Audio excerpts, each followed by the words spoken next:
April 28 ஒரு அம்மா குழந்தைய கூப்பிட்டு வராங்க கிளினிக்கு. அந்த குழந்தை நம்ம முதல்ல பார்க்கும்போதே கை காலம் நடுக்கமா இருக்குது. குழந்தை ரொம்ப சோர்வா ட்ரௌசியா இருக்காங்க.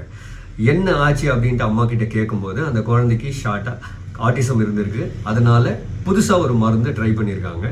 டாக்டர் யாருன்னா ப்ரிஸ்கிரைப் பண்ணியிருக்காங்களா அப்படின்னு கேட்டால் கட்டாயம் கிடையாது. அவங்க பக்கத்து வீட்டில் இருக்க குழந்தைக்கு ஆட்டிசம் இருக்குன்ட்டு ஒரு டாக்டர் சஜஸ்ட் பண்ண மருந்தை இந்த குழந்தைக்கு இவங்களே ட்ரை பண்ணியிருக்காங்க. அந்த ட்ரக் என்னன்னா ஆன்டிசைகாட்டிக் ரிஸ்பிரிடோன் அப்படின்னு சொல்லுவோம்.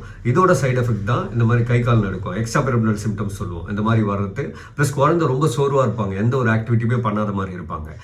ஸோ ஃபர்ஸ்ட் லைன் ட்ரக்காக ஆன்டிசைகாட்டிக்ஸு ஆட்டிசமில் போடணுமா அப்படின்னா கட்டாயம் கிடையாது. It's not recommended as well. குழந்தைங்களுக்கு முதல்ல நம்ம சைக்காட்டிக் ட்ரக்ஸ் கொடுக்கவே கூடாது.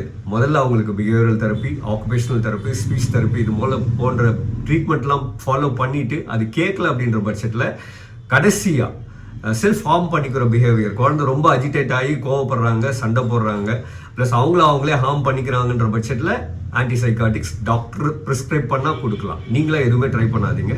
அந்த குழந்தைக்கு அந்த மருந்தை ஸ்டாப் பண்ணதுலேருந்து நார்மலாக ஆரம்பிச்சிட்டாங்க.